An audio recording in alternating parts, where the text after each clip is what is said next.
तो उसमें लिखा हुआ है BC soul trader prepared the following trial balance from his accounts on 31st August 2022।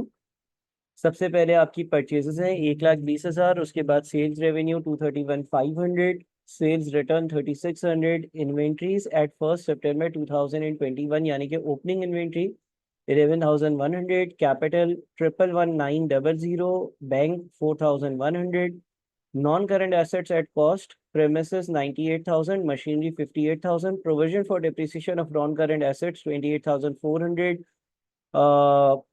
Machinery के लिए, और फिर commission receivable 2,200, trade receivables 19,200, trade payable 7,300, discount allowed, discount received, insurance, repair, salaries, rates, carriage inverts, ये सारी आपको list दी हुई है। ये ट्रायल बैलेंस दिया हुआ है आपके सामने। इसके बाद एडिशनल इन्फॉर्मेशन में लिखा हुआ है the closing inventory at 31st of August 2022 was valued at $12,000. Commission received $800 was owing at 31st August 2022. Commission received of $800 was owing। ठीक है ना। ओइंग का मतलब ये है कि देखो, कमीशन रिसीवेबल मेरी एक इनकम है, और इतना जो है ना वो लोगों से मुझे लेना था, मैंने उनको कोई सर्विस दी है और उसके अगेंस्ट कमीशन मुझे रिसीव करना था, ये मेरी इनकम है। The balance shown for salary covers the 11 months to 31st of July. Salaries for August are due and unpaid. There have been no salary increases over the previous 12 months, and an equal amount is paid each month. At 31st August 2022, rates were prepaid by 300. Insurance included 700, covering a private insurance premium for BC. The repairs included $4,000 that relate to a new attachment for machinery. Machinery is to be depreciated at a rate of 20% per annum by the reducing balance method. A full year's depreciation is charged regardless of the date of any purchases. There were no disposals during the year and premises are to be not depreciated. Part A हम करते हैं। Part A में उसने बोला था prepare the income statement of BC for the year ended 31st of August। अच्छा, यहाँ पर जितनी भी एडिशनल इंफॉर्मेशन है इसमें से ये इनकम से रेलेवेंट है, ये एक्सपेंसेस से रेलेवेंट है, ये भी रेट्स हमारे एक्सपेंस होते हैं उससे रेलेवेंट है, इंश्योरेंस भी हमारे एक्सपेंस होता है उससे रेलेवेंट है, रिपेयर्स भी हमारे एक्सपेंस होता है उससे रेलेवेंट है, डेप्रिसिएशन जो है वो भी हमारे एक्सपेंस होता है उससे रेलेवेंट है। तो जब हम इनकम स्टेटमेंट बनाने जाएंगे तो इनकम स्टेटमेंट में सबसे पहले हम अपना सेल्स रेवेन्यू जो होता है उसको मेंशन करते हैं। अब यहाँ पर बड़ा आसान इनकम स्टेटमेंट स्टार्ट करना मुश्किल नहीं है, इसलिए क्योंकि सेल्स की वैल्यू में किसी किस्म की कोई एडजस्टमेंट नज़र नहीं आती है।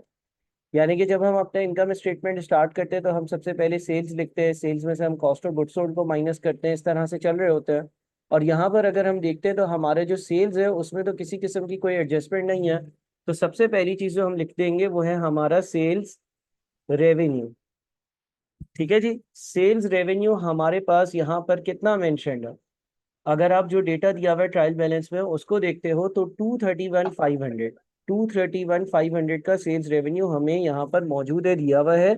ये हमारे पास सेल्स रेवेन्यू में आ जाएगा। ठीक है जी। 231,500 हमें डायरेक्टली दिया हुआ है 231,500। अच्छा, इस सवाल में सेल्स रिटर्न भी है। तो जब सेल्स रिटर्न होती है ना तो नेट सेल्स कैलकुलेट करने के लिए हम सेल्स रेवेन्यू में से सेल्स रिटर्न को माइनस करते हैं। सेल्स रिटर्न का मतलब ये है कि किसी ने कोई चीज खरीदी थी और वो हमें वापस कर दी। तो हर सवाल में सेल्स रिटर्न नहीं होता, लेकिन जब सेल्स रिटर्न होता है तो उसको सेल्स रेवेन्यू से माइनस करते हैं ताकि हमारे पास नेट सेल्स आ जाए। नेट सेल्स का मतलब ये है कि जो वापस करी थी चीजें उसको माइनस करने के बाद हमने जो सेल्स करी, हमने 231,500 की चीजें बेची थी, लेकिन उसमें से 3,600 की ऐसी चीजें थी जो हमें वापस मिल गई, तो अब हमारी नेट सेल्स 227,900 है।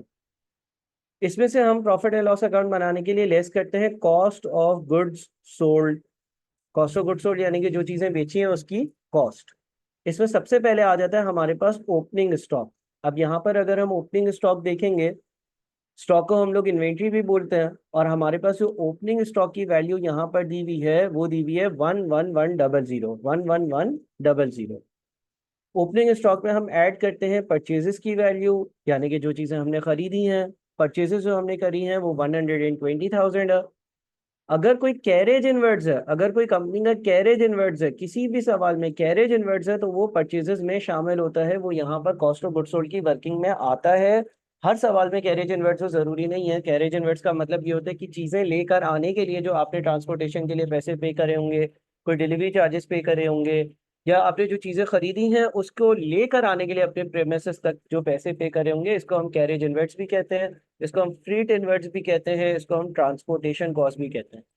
इस सवाल में कैरेज इनवर्ट्स 400 शामिल है। अच्छा, ये याद रखिएगा, कैरेज इनवर्ट्स का मतलब ये है कि जो आपने चीजें परचेज करी हैं वो आपके पास आई, उसके लिए आपने जो पैसे दिए। कैरेज आउटवर्ड्स का मतलब डिलीवरी चार्जेस है। कैरेज आउटवर्ड्स, फ्रीट आउटवर्ड्स यहाँ नहीं आता।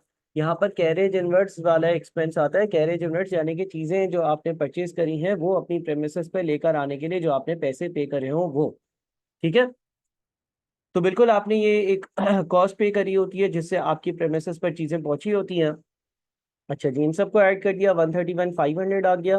131,500 जो हमारे पास आंसर आया, इसमें से हम क्लोजिंग स्टॉक को माइनस करते हैं। ठीक है ना, इसको हम क्लोजिंग इन्वेंट्री भी कह सकते हैं। तो इफेक्टिवली फॉर्मूला होता है opening stock plus purchases minus closing stock. अगर कैरेज इनवर्ट्स है तो opening stock plus purchases plus carriage inwards minus closing stock. Closing stock आपको एडिशनल इन्फॉर्मेशन नंबर 1 में दिया हुआ है। The closing inventory at 31 August 2022 was valued at 12,000। तो आप यहाँ से 12,000 करोगे माइनस। ऐसा करने से आपके पास कॉस्ट ऑफ गुड सोल्ड का अमाउंट आ जाएगा। यह आपका कॉस्ट ऑफ गुड सोल्ड कहलाता है। कॉस्ट ऑफ गुड सोल्ड कैसे आया? Opening stock purchases carriage inverts को ऐड किया और उसमें से क्लोजिंग स्टॉक को माइनस कर दिया। अब ये जो आपका कॉस्ट ऑफ गुड्स सोल्ड आ गया है, ये कॉस्ट ऑफ गुड्स सोल्ड क्या होगा? आप इसको माइनस कर दोगे अपने सेल्स रेवेन्यू में से। ऐसा कर कर आपके पास जो नेट आंसर बच गया, ऐसा कर कर जो आपके पास नेट आंसर बच गया वो आपका क्या कहलाएगा? ग्रॉस प्रॉफिट कहलाएगा। ठीक है जी। अच्छा, अब ग्रॉस प्रॉफिट में क्या होगा? ग्रॉस प्रॉफिट में अगर आपने किसी भी किस्म की कोई इनकम जनरेट करी है तो वो ऐड हो जाएगी। अब यहाँ पर सर क्या कोई इनकम है? ये याद रहे कि हमें सवाल का डेटा पढ़ना होगा, आइडेंटिफाई करना होगा, मालूम करना होगा कि कोई इनकम तो नहीं है। अब जिस तरह से यहाँ पर कमीशन रिसीवेबल लिखा हुआ आ रहा है, ये बात याद रहे कि इनकम अगर होगी तो उसका क्रेडिट बैलेंस होगा, यानी कि वो क्रेडिट साइड पर नजर आएगी, और अगर कोई एक्सपेंस होगा तो वो डेबिट साइड पर नजर आएगा। आप कमीशन रिसीवेबल देखते हो 2200 रुपये का, तो वो आपको क्रेडिट साइड पर नजर आ रहा है। तो कमीशन रिसीवेबल आपकी कोई इनकम है, आपने किसी के लिए कोई काम किया होगा और उसने आपको उसके अगेंस्ट कोई कमीशन पे किया। अच्छा, क्या कमीशन रिसीवेबल की अमाउंट 2200 रुपये की लिख लें हम एडिशनल इन्फॉर्मेशन नंबर 2 अगर देखते हैं तो बोलता है commission received of 800 was owing at 31 August 2022। इसका मतलब ये है कि मैंने किसी के लिए काम करा था, उसने मुझे 800 रुपये देने थे, वो अभी तक उसने दिए नहीं है मुझे। ये ओइंग है, रिसीव करना है। ये कमीशन ऐसा है कि जिसके लिए मैंने काम कर लिया है लेकिन वो पैसा मिला नहीं है। 2200 रुपये तो मेरी इनकम ऐसी थी जो मुझे मिल भी गई, जिसके अगेंस्ट कैश भी मिल गया और इनकम भी मुझे मैंने रिकॉर्ड कर ली। लेकिन 800 रुपये की ऐसी इनकम है जिसके अगेंस्ट कैश नहीं मिला और वो एडिशनल इन्फॉर्मेशन में है। तो 2200 प्लस 800 यानी कि टोटल कमीशन रिसीवेबल मेरा 3,000 होगा। 2200 रुपये जो यहाँ पर दिया हुआ है और 800 रुपये जो नीचे एडिशनल इन्फॉर्मेशन में था जो मुझे किसी से रिसीव करना है, वो मुझे मिला नहीं है। अलबत्ता मेरी इनकम तो है क्योंकि मैंने वो काम कर चुका हूँ या काम कर लिया। इसके अलावा अगर हम कोई और यहाँ पर इनकम देखें तो एक डिस्काउंट रिसीव्ड भी नजर आ रहा है। डिस्काउंट रिसीव्ड भी मेरी इनकम होती है। किसी से मैंने कहीं पर भी कोई भी डिस्काउंट रिसीव किया हो तो उसको हम इनकम कहते हैं, और डिस्काउंट रिसीव्ड की इनकम 1,400 रुपये लिखी हुई आ रही है। तो सारी इनकम्स यानी कि ग्रॉस प्रॉफिट और इसमें सारी इनकम्स अगर हम ऐड कर दें, अगर हम ग्रॉस प्रॉफिट में सारी इनकम्स को ऐड कर दें तो ये आता है 11,000, 112,800। 112,800 हो गया। अच्छा, 112,800 में से अब मैं सारे एक्सपेंसेस माइनस करूंगा। जिस तरह से अगर मैं डिस्काउंट अलाउड देखूं, यहाँ पर डिस्काउंट अलाउड लिखा हुआ आप लोगों को नजर आ रहा होगा ट्रायल बैलेंस में, और ये 600 रुपये। डिस्काउंट अलाउड का मतलब ये है कि किसी ने आपसे कोई चीज़ खरीदी थी और आपने उसके अगेंस्ट उसको कोई डिस्काउंट दिया। जब आप किसी को कोई डिस्काउंट देते हो तो वो आपके एक्सपेंसेस में आ जाता है, वो आपका एक खर्चा है, वो आपका एक एक्सपेंस है। ठीक है जी, तो डिस्काउंट अलाउड आपने यहाँ पर मेंशन कर दिया और डिस्काउंट अलाउड आपने 600 रुपये लिख दिया। इसके बाद अगर आप अपना ट्रायल बैलेंस देखते हो तो डिस्काउंट अलाउड और रिसीव के नीचे इंश्योरेंस नजर आ रहा है। मैं पहले एक्सपेंसेस के नाम लिख लूँ। इंश्योरेंस हो सकता है, रिपेयर्स हो सकता है, सैलरीज हो सकता है, रेट्स हो सकता है। ठीक है ना, ये एक्सपेंसेस यहाँ पर मेंशन्ड है। अच्छा, कैरेज इनवर्ड्स नहीं होगा सर? नहीं, कैरेज इनवर्ड्स हमने ऊपर ले लिया। ठीक है ना, तो मैंने रेट, सैलरीज, रिपेयर्स, इंश्योरेंस ये सारी चीजें लिख ली। अब इंश्योरेंस की जो अमाउंट यहाँ पर लिखी हुई नजर आ रही है वो कितनी है? इंश्योरेंस की यहाँ पर अमाउंट लिखी हुई आ रही है 9,600 रुपये। अच्छा, इंश्योरेंस की कोई एडिशनल इंफॉर्मेशन है? अगर हम एडिशनल इंफॉर्मेशन नंबर 5 में लिखते हैं तो लिखा हुआ है the insurance included 700 covering a private insurance premium for BC. यानी कि बीसी जो ओनर है उसके प्राइवेट घर की इंश्योरेंस के पैसे भी उसने कंपनी की इंश्योरेंस में शामिल करे हुए हैं। हमारे पास सेपरेट बिजनेस एंटिटी कॉन्सेप्ट ये कहता है कि आपके घर के जो खर्चे हैं उसको बिजनेस के खर्चों में शामिल नहीं करोगे।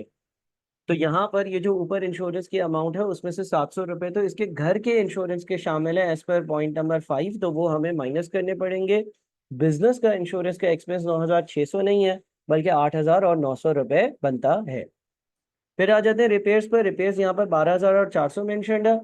और फिर हम एडिशनल इन्फॉर्मेशन में जाते हैं तो एडिशनल इन्फॉर्मेशन नंबर 6 में लिखा हुआ है the repairs included 4,000 that relates to a new attachment for machinery.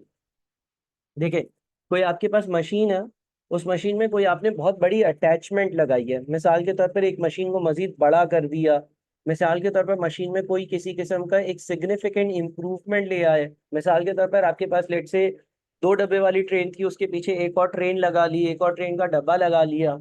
अब इतनी अगर आप सिग्निफिकेंट इम्प्रूवमेंट अपने नॉन करंट एसेट में करते हो जिससे उसकी कैपेसिटी उसकी सलाहियत इंक्रीज हो जाए, तो ये रिपेयर का एक्सपेंस नहीं है, ये आपका नॉन करंट एसेट होता है। लिहाजा ये जो इसने लिखा हुआ है कि the repairs included 4,000 that relates to a new attachment for machinery, ये कोई रिपेयर का खर्चा नहीं होगा। रिपेयर के खर्चे में तो ऑयल चेंज करना, छोटा मोटा टूट फूट को रिपेयर करना ये आता है। अगर आप कोई छोटा मोटा खर्चा करते हो तो वो आपका रिपेयर्स में आता है। जिस तरह से अगर लेट से मेरा घर है और उस घर पर मैं पेंट करवाता हूँ नया, ये रिपेयर एंड मेंटेनेंस में आ सकता है। घर में कोई ट्यूबलाइट खराब हो गई, पंखा खराब हो गया, उसको मैंने रिपेयर करवाया इलेक्ट्रिशियन से, उसके लिए मैंने खर्चा पे किया, वो रिपेयर्स में आता है। लेकिन अगर मेरे घर पे फर्स्ट फ्लोर बना हुआ है और मैं सेकेंड और थर्ड फ्लोर कंस्ट्रक्ट करवा लेता हूँ, तो ये मेरा रिपेयर्स एंड मेंटेनेंस का खर्चा नहीं है, ये तो मैंने अपने घर की ही पूरी कैपेसिटी को इंक्रीज कर दिया, ये मेरे नॉन करंट एसेट में आता है। लिहाजा 12,400 रिपेयर्स का खर्चा नहीं है, रिपेयर्स के खर्चों में से ये 4,000 हटकर और 8,400 बच जाएगा। इसके बाद सैलरीज पर आते हैं। यहाँ पर सैलरीज 53,900 मेंशन्ड है जो सवाल में है, और सैलरीज के बारे में एडिशनल इन्फॉर्मेशन क्या है। पॉइंट नंबर 3 में लिखता है the balance shown for salaries covers the 11 months to 31 जुलाई 2022।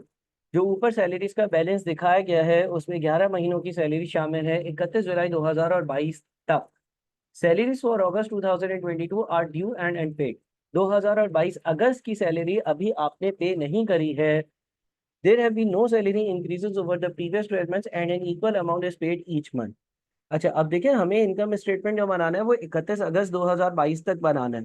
तो हमारा साल शुरू हो रहा है 1 सितंबर 2021 से लेकर 31 अगस्त 2022 तक। इन 12 महीनों में जितना भी सैलरी का एक्सपेंस होगा हमें पूरा लिखना चाहिए। वो बोलते हैं कि ये जो ऊपर आपके पास 53,900 रुपीज लिखा हुआ आ रहा है, इस 53,900 रुपीज में 11 महीनों की ये सैलरीज है, ये 12 महीनों की सैलरी नहीं है, ये 12 महीनों की सैलरी नहीं है। लेकिन हम अगर पूरे साल का प्रॉफिट एंड लॉस अकाउंट बना रहे हैं तो पूरे साल की सैलरी आनी चाहिए।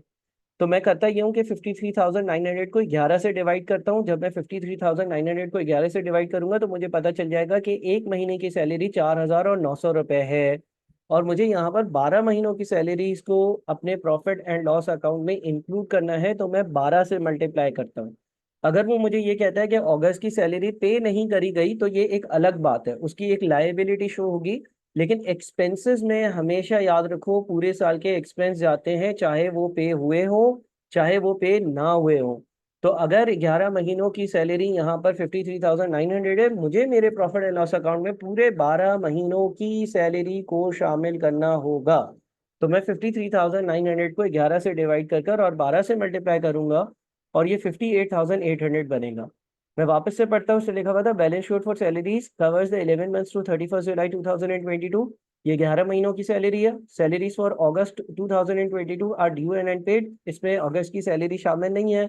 There have been no salary increases over the previous 12 months and an equal amount is paid each month. तो हमने 11 से डिवाइड किया और 12 से मल्टीप्लाई किया, 12 महीनों की सैलरी आ गई। हाँ, ये एक अलग बात है कि एक महीने की सैलरी पे नहीं हुई है, वो जब हम बैलेंस शीट बनाएंगे तो लायबिलिटीज में आ जाएगा। फिर रेट्स की बात करते हैं। रेट्स की वैल्यू यहाँ पर 6,000 रुपये लिखी हुई है। रेट्स के बारे में कोई एडिशनल इन्फॉर्मेशन है? फोर्थ पॉइंट में लिखा हुआ है 31 August 2022 rates were prepaid by $300। Prepaid by $300 का मतलब ये है कि ₹300 रेट्स के आपने अगले साल के इसी साल अभी से पे कर दिए हैं पहले से। तो अगर आपने अभी या पहले से पे कर दिए हैं वो इस साल के एक्सपेंसेस में नहीं आना चाहिए, लिहाजा यहाँ से मैं 300 को माइनस करूंगा। ठीक है, तो ये 5700 आएगा। अच्छा, इसके बाद एक और एक्सपेंस होता है हमारा डेप्रिसिएशन का एक्सपेंस। जब हम कोई नॉन करंट या फिक्स एसेट परचेज करते हैं तो हमें उसकी डेप्रिसिएशन चार्ज करनी होती है। पॉइंट नंबर 7 में लिखा हुआ है machinery is to be depreciated at a rate of 20% per annum by the reducing balance method. A full year's depreciation charge regardless of the date of any purchases there were no disposals during the period premises are not depreciated। अच्छा, reducing balance method में depreciation का क्या तरीका होता है? Reducing balance method में depreciation calculate होती है नेट बुक वैल्यू पर, यानी कि नेट बुक वैल्यू जो होती है ना उस पर हम एक परसेंटेज अप्लाई कर देते हैं। और नेट बुक वैल्यू कैसे आती है? नेट बुक वैल्यू अगर आपको कैलकुलेट करनी है तो आपको कॉस्ट में से माइनस कर देनी होती है पिछली जितनी भी एक्यूमुलेटेड डेप्रिसिएशन है उसकी वैल्यू। तो अगर मैं कॉस्ट में से एक्यूमुलेटेड डेप्रिसिएशन की वैल्यू माइनस करूंगा और फिर रेट अप्लाई करूंगा, रेट 20% का है, तो मेरे पास जो नॉन करंट एसेट्स में प्रेमिसेस हैं, प्रेमिसेस पे डेप्रिसिएशन नहीं लगेगी, ये इसने पहले ही लिख दिया। मशीनरी जो है वो 52,000 की है, 52,000 में से हम माइनस कर देंगे कितना? 28,400। 52,000 में से 28,400 माइनस किया और उस पर हम अप्लाई कर देंगे 20%। जब हमने 52,000 में से 28,400 को माइनस कर दिया तो नेट बुक वैल्यू आ गई। 52,000 मशीनरी की कॉस्ट थी, 28,400 उसकी एक्यूमुलेटेड या पिछली सारी डेप्रिसिएशन थी और उसमें 20% का रेट अप्लाई कर दिया, तो 4720 की डेप्रिसिएशन आ रही है। ठीक है जी, मैं ज़रा इसको एक मिनट दोबारा से चेक कर लूँ। हमारे पास 52,000 माइनस 28,400 यही बनता है। कोई मशीन खरीदी तो नहीं है during the year? Machine is to be depreciated the rate of 20% per annum using the reducing balance method of full year's depreciation charge regardless of the date of any purchase. There were no disposals during the year. Premises are not depreciated। अच्छा अच्छा अच्छा अच्छा, एक और चीज, point number 6 यहाँ पर important है। पॉइंट नंबर 6 में एक रिपेयर्स का खर्चा था 4,000। जैसे बोला था the repairs included 4,000 that related to a new attachment for machinery. Machinery पर कोई अटैचमेंट लगाई है और उसके 4,000 रुपए हैं। अब देखो, हमने ये डिस्कस किया कि ये रिपेयर्स का एक्सपेंस नहीं है, ये रिपेयर्स का एक्सपेंस नहीं है, लेकिन ये मशीनरी की अमाउंट में ऐड होना चाहिए। अगर मैं किसी मशीन में कोई सिग्निफिकेंट इंप्रूवमेंट कर रहा हूँ और उससे उसकी ज़िंदगी इंप्रूव होगी, उसकी लाइफ इंक्रीज होगी, जिस तरह से अगर एक फ्लोर की बिल्डिंग बनी हुई है और उस पर एक और या दो और फ्लोर्स बनाऊंगा तो वो उसकी वैल्यू को ऐड करता है। हम उसको उस नॉन करेंट एसेट की कॉस्ट में उस अमाउंट को शामिल करते हैं। तो 52,000 के नॉन करंट एसेट्स यहाँ लिखे हुए थे। जो 4,000 रुपये आपने रिपेयर्स से हटाए थे वो भी इसमें ऐड करूंगा तो 56 हो जाएगा, और इसमें से मैं पिछली एक्यूमुलेटेड डेप्रिसिएशन 28,400 की माइनस करूंगा। अब जो मेरे पास अमाउंट आएगा इस पर मैं 20% लगा दूंगा तो 55,250 की डेप्रिसिएशन हो गई। ये हमारे सारे एक्सपेंसेस हो जाते हैं। जब हम अपने सारे एक्सपेंसेस को कैलकुलेट कर लेते हैं, उनको एडअप करते हैं और उनको ऊपर वाली वैल्यू में से माइनस कर देते हैं, तो जनाब अगर मैं यहाँ से अब इसको माइनस करूँ तो 112800 माइनस 87920 24880 मेरा जो है वो net profit for the year होगा। नेट प्रॉफिट मेरा 24880 होगा। ठीक है जी, सारी एडजस्टमेंट्स करने के बाद जो मेरा नेट प्रॉफिट होगा वो 24880 होगा। आई होप कि ये बात आप लोगों को समझ में आई होगी। आप लोग एक बार दोबारा से इस वीडियो को देखोगे और दोबारा से सॉल्व करोगे तो ज़्यादा बेहतर होगा। वीडियो देखते देखते आप सॉल्व कर कर ये पूरा इनकम स्टेटमेंट बना लोगे। एक एक चीज़ मैंने करते करते सॉल्व करी है, जहाँ पर भी आप रुकोगे वहाँ पर आप उसको पॉज कर कर देख सकते हो। यह आपका पहला पहला पार्ट था, पहला पार्ट। दूसरा पार्ट क्या है? Calculate the working capital eight 31 August 2022। अच्छा सर, वर्किंग कैपिटल कैसे आता है? अगर आपको किसी कंपनी का वर्किंग कैपिटल कैलकुलेट करना है तो उसके सारे करंट एसेट्स में से जितने भी उसके करंट एसेट्स हैं आप उसकी सारी की सारी करंट लायबिलिटीज माइनस करते हो। ठीक है, वर्किंग कैपिटल का फॉर्मूला क्या है? Current assets minus current liabilities. Working capital का फॉर्मूला क्या है? Current assets minus current liabilities. Agreed? तो अब हम देखते हैं कि कंपनी के कौन कौन से करंट एसेट्स हैं और हमें किस दिन का वर्किंग कैपिटल कैलकुलेट करना है। 31 अगस्त 2022 तक का कैलकुलेट करना है। 31 अगस्त 2022 वाले दिन इन्वेंट्री थी 12,000 की। Point number 1, the closing inventory at 31 August 2022 was valued at 12,000। तो हमारे पास इन्वेंट्री आ गई जिसको हम स्टॉक भी कहते हैं, और ये हमारे पास 12,000 की अमाउंट है। ठीक है जी, उसके बाद अगली चीज देखते हैं। और कोई हमारे पास करंट एसेट? अच्छा, अगर हम अपनी बैलेंस शीट पर जाते हैं, परचेजेस नहीं होता, रेवेन्यू नहीं, sales return, inventory, capital, bank. Bank का बैलेंस, लेकिन क्योंकि क्रेडिट बैलेंस आ रहा है 4100 का क्रेडिट बैलेंस, ये डिनोट करता है कि बैंक ओवरड्राफ्ट है। अगर डेबिट बैलेंस होता तो वो बैंक में बैलेंस पड़ा हुआ होता। नॉन करंट एसेट्स लिखे हुए आ रहे हैं, वो छोड़ देते हैं। कमीशन रिसीवेबल, ट्रेड रिसीवेबल्स, 19,200 रुपए के ट्रेड रिसीवेबल्स। ट्रेड रिसीवेबल्स वो लोग होते हैं जिनको मैंने सेल्स करी है और जिनसे मुझे पैसा रिसीव करना है, और ये मेरे करंट एसेट्स होते हैं। तो यहाँ पर मैं लिख देता हूँ ट्रेड रिसीवेबल्स, 19,200 रुपए के ट्रेड रिसीवेबल्स। ठीक है जी। ट्रेड रिसीवेबल्स के बाद और यहाँ पर कोई चीज़ नज़र आती है, डिस्काउंट अलाउड, तो मेरा एक्सपेंस है, रिसीव्ड इनकम है, insurance, repair, salary, rates, carriage inverts, ये सारे एक्सपेंसेस हैं। अच्छा, अब यहाँ पर अगर हम एडिशनल इन्फॉर्मेशन नंबर 1 देखते हैं, 1 को हम अकाउंट फॉर कर चुके। ये जो 12,000, ये मेरी क्लोजिंग इन्वेंट्री की वैल्यू है, ये मैंने लिख दी। दूसरी चीज़ है, commission received of 800 was owing at 31 August 2022। मैंने किसी को सर्विस दे दी, मैंने किसी को कोई किसी का काम कर दिया और उसने मुझे 800 रुपये कमीशन देना है। ये कमीशन मैंने अपने एक्सपेंसेस में, प्रॉफिट एंड लॉस अकाउंट में शामिल कर दिया है। लेकिन ये क्योंकि अभी रिसीव करना है किसी से और रिसीव हुआ नहीं है, तो ये कमीशन रिसीवेबल भी मेरा करंट एसेट है। इसलिए क्योंकि ये वो पैसे हैं जो फ्यूचर में मुझे किसी से रिसीव होंगे, किसी से मिलेंगे। तो कमीशन रिसीवेबल का जो अमाउंट है जो आपने किसी से रिसीव करना है, वो भी आपके पास जो है ना 800 रुपये यहाँ पर लिखा जा रहा होगा। इसके अलावा अगर कोई प्री पेमेंट है तो वो भी आएगी। पॉइंट नंबर 3 नहीं, point number 4। At 31 August 2022 rates were prepaid by $300। जितनी भी एक्सपेंसेस की प्री पेमेंट्स होती हैं वो आपके करंट एसेट्स होते हैं। एक्सपेंसेस की प्री पेमेंट का मतलब ये है कि कोई एक्सपेंस आपने पहले से पे कर दिया है, अगले साल का अमाउंट पहले से पे कर दिया है, अगले साल का एक्सपेंस पहले से पे कर दिया है, और अब आप अगले साल कम पेमेंट करोगे। तो अगर कोई भी प्रीपेड एक्सपेंस होता है, जिस तरह से यहाँ पर किसी का प्रीपेड एक्सपेंस है रेट्स का, तो रेट्स का जो प्रीपेड अमाउंट है ना, रेट्स का जो प्रीपेड अमाउंट है वो भी आपके करंट एसेट्स में आता है। रेट्स का प्रीपेड अमाउंट जो है वो इसलिए आता है क्योंकि फ्यूचर में ये आपको फायदा देगा, फ्यूचर में आपको कम रेट्स पे करने होंगे। रेट्स एक तरह के टैक्स की अमाउंट होती है। तो आपने सारे करंट एसेट्स ऐड किए रहे, अब इन सब में से आप करंट लायबिलिटीज को माइनस करोगे। दोबारा हम ऊपर जाते हैं, यहाँ पर अगर हम करंट लायबिलिटीज देखें तो एक तो ट्रेड पेएबल्स है 7,300 रुपये। ट्रेड पेबल्स वो लोग होते हैं जिनसे आपने उधार पर चीज़ें खरीदी होती हैं और उनको पैसे मुझे फ्यूचर में पे करने हैं। ट्रेड पेबल्स आ जाएंगे। ट्रेड पेबल्स की वैल्यू 7,300 रुपये है, हम ये लिख देते हैं। ट्रेड पेबल्स के बाद अगर हम यहाँ पर एडिशनल इन्फॉर्मेशन की बात करें, क्योंकि और तो ऊपर कुछ नहीं नज़र आ रहा, तो additional information number 3, additional information number 3 में ये लिखा हुआ था कि अगस्त के महीने की जो सैलरी है वो अभी तक लोगों को पे नहीं करी है। इसको हमने एक्सपेंसेस में भी शामिल किया था। और अगस्त के महीने की सैलरी होगी कितनी, हमें उसने ये लिखा था ये 53,911 महीनों की सैलरी है। 53,911 महीनों की सैलरी थी, तो एक महीने की सैलरी 4,900 बनी, और यही आपके अगस्त की भी सैलरी होगी। ये अगस्त की सैलरी जो थी आपने एक्सपेंसेस में भी शामिल करी, क्योंकि एक्रूअल बेसिस ऑफ अकाउंटिंग में हम इनकम स्टेटमेंट बनाते हैं, चाहे आपने एक्सपेंस पे किया हो या ना पे किया हो, हम उसको एक्सपेंस में शामिल करते हैं। और यहाँ पर क्योंकि ये अगस्त की सैलरी अनपेड है, पे भी नहीं करी है, तो ये आपका एक एक्रूड या ओइंग एक्सपेंसेस, सैलरीज ओइंग है, और सैलरीज ओइंग का अमाउंट 4,900 रुपये। ठीक है जी।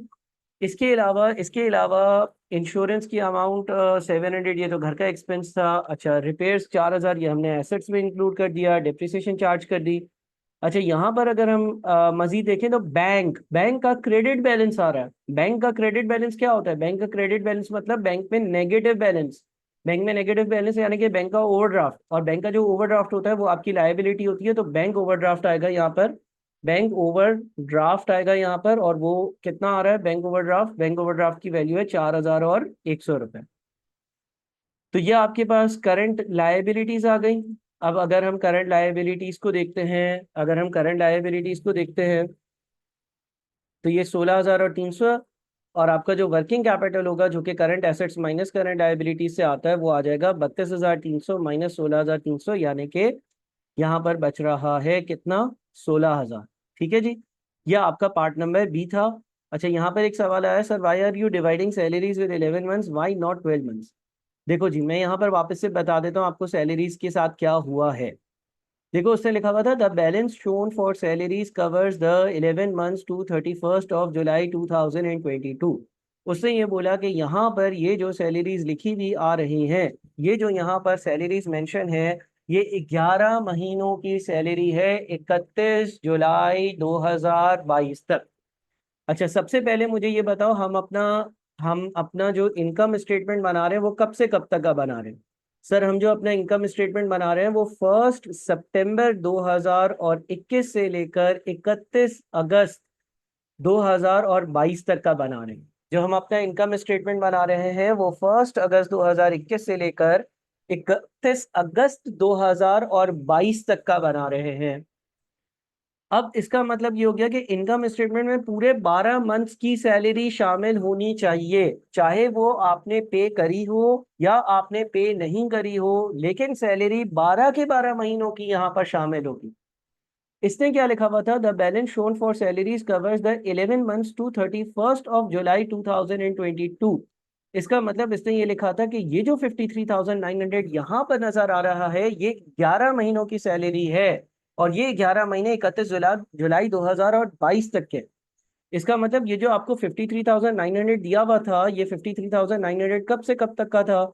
ये 53,900 1 सितंबर 2021 से लेकर 31 जुलाई 2022 तक के 11 महीनों की सैलरी थी। ठीक है, ये 11 महीनों की सैलरी थी। ये 11 महीनों की सैलरी तो ऊपर एक्सपेंसेस में भी आ रही है और आपने पे भी करी है, लेकिन अगस्त की सैलरी, वो सैलरी जो अगस्त के महीने की होनी चाहिए, वो अगस्त के महीने की सैलरी भी तो एक्सपेंसेस में जाएगी ना। वो भी तो इसी साल का एक्सपेंस है। साल में 12 महीने होते हैं, इनकम स्टेटमेंट में पूरे 12 महीनों की सैलरी को शामिल करना चाहिए। तो ये जो ऊपर आपके पास सैलरी आ रही है, ये 11 महीनों की है। इसका मतलब इसको 11 से डिवाइड करूंगा तो मुझे पता चलेगा कि एक महीने की सैलरी कितनी बनती है। तो अगर मैंने 53,900 को 11 से डिवाइड किया तो मुझे पता चला एक महीने की सैलरी 4,900 रुपए है। अब जब एक महीने की सैलरी 4,900 रुपए है, तो मैं अपने प्रॉफिट एंड लॉस अकाउंट में 58,800 लेकर गया हूँ। ये यहाँ पर भी नजर आ रहा है आपको कि 58,800 जो है वो सैलरी है कितने महीनों की? 12 महीनों की। इसमें अब अगस्त भी शामिल हो गया। अच्छा, 53,900 वो अमाउंट है जो हम पे कर चुके हैं, लेकिन 4,900 जो है वो वाली अमाउंट है जो अनपेड है। अगर कोई एक्सपेंस अनपेड है, यानी कि आपने वर्कर से काम ले लिया लेकिन उनको अभी पेमेंट नहीं करी है, तो वो आपकी करंट लायबिलिटी होती है। और करंट लायबिलिटी होने के हिसाब से एक महीने की सैलरी यहाँ आ रही है, क्योंकि ये मुझे लोगों को पे करना है। ठीक है जी, क्लियर है ये बात? अच्छा, उसके बाद फिर अगला जो हमारे पास था, BC has been making future plans for the business and he needs to purchase $6,000 of machinery immediately. There are two options to finance the purchase. देखो, इसको एक मशीन खरीदनी है। मशीन कितने की आएगी? मशीन $6,000 की आएगी, और उसके लिए इसको फंड्स चाहिए, पैसे चाहिए, फाइनेंस चाहिए कहीं से। ऑप्शन नंबर वन, पहला इसके पास ऑप्शन क्या है? On credit with the full amount of $6,000 payable in 60 days. एक ऑप्शन इसके पास ये है कि ये बंदा इस मशीन को क्रेडिट पर खरीद ले। अगर ये क्रेडिट पर खरीदेगा तो इसको क्या फायदा मिल रहा है?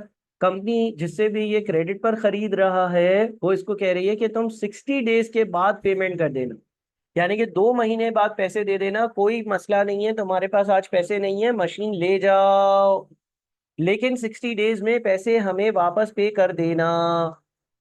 दूसरा ऑप्शन क्या है? ऑप्शन टू है ऑब्टेन अ $6,000 8% लोन रीपेबल इन 5 ईयर्स। दूसरा ऑप्शन इसके पास ये है कि ये मशीन खरीदने के लिए कहीं से उधार ले ले। जहां से उधार लिया जाएगा वहां 8% का सालाना इंटरेस्ट देना होगा, और उधार 5 साल बाद, रीपेबल इन 5 ईयर, 5 साल बाद देना होगा। अब सवाल ये बोलते हैं, advise BC on which option he should use, justify your answer. देखो, दोनों ऑप्शंस के फायदे और नुकसान है। फॉर एग्जांपल, पहले ऑप्शन की अगर बात करें तो 6,000 का उधार है और 6,000 ही वापस करने होंगे, किसी किस्म का कोई इंटरेस्ट नहीं लगेगा, किसी किस्म का मुझे ऐसा नहीं होगा 6,000 के बदले 7,000 या 8,000 रुपये वापस देने हो। लेकिन मुझे पेमेंट करनी कितने दिनों में? 60 डेज में, यानी कि 2 महीनों का मुझे टाइम मिल रहा है, उसमें मुझे पेमेंट कर देनी है। तो इसका एक नुकसान ये है कि पेमेंट बहुत जल्दी करनी है, फायदा ये कि इस पे इंटरेस्ट नहीं देना होगा। दूसरा ऑप्शन जो है उसमें वो बोल रहा है तुम मुझे 5 साल बाद पेमेंट कर देना, लेकिन हर साल मुझे 8% का इंटरेस्ट भी देना होगा। हाँ, अलबत्ता फायदा ये है कि मुझे जो पेमेंट करनी होगी वो काफी लंबे अरसे के बाद करनी होगी। तो दोनों के कुछ फायदे और कुछ नुकसान अगर आप मेंशन करोगे तो आपको फुल पॉइंट्स मिल सकते हैं। मैं यहाँ पर आप लोगों के सामने दोनों के एक एक दो दो बातें डिस्कस कर लेता हूँ। क्रेडिट पर लेने में क्या फायदा है? Only pay back the original amount of $60,000, no interest. यानी कि अगर मैं $60,000 पे करने और 60 डेज बाद पेमेंट करने तो इसमें कोई इंटरेस्ट नहीं है। Credit may not be granted as already has an overdraft. लेकिन ऐसा हो सकता है कि ये क्रेडिट ना मिले कंपनी को, इसलिए ना मिले क्योंकि कंपनी के मौजूदा हालात भी बहुत बुरे हैं, कंपनी के पास ऑलरेडी बैंक में नेगेटिव बैलेंस है। अच्छा, इसी तरह से ऑप्शन नंबर 2 लोन वाला, interest each year will have to be paid. अगर आप लोन लोगे तो आपको 8% के हिसाब से इंटरेस्ट देना होगा। Interest will reduce the profits for each year, और इसकी वजह से आपके प्रॉफिट जो है वो रिड्यूस हो रहे होंगे, कम हो रहे होंगे। ठीक है जी। अब ये पूरा सवाल है, मैंने तेजी तेजी से सॉल्व करा। आप लोग दोबारा से इसको सॉल्व करेंगे, आराम से इत्मीनान से पढ़ेंगे, लिखेंगे, सुनेंगे, समझेंगे, तो आपको अगर 30 40 50% भी चीजें समझ में आएंगी वो बहुत होंगी।